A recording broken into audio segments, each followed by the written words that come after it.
Eygine soğanarmın ki hilemmet kurduk bu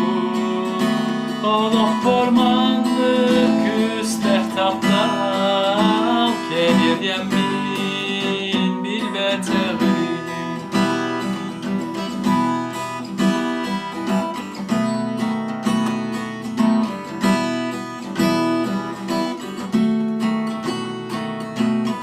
Sana var bu ortadoyduna kim damanlık tahtı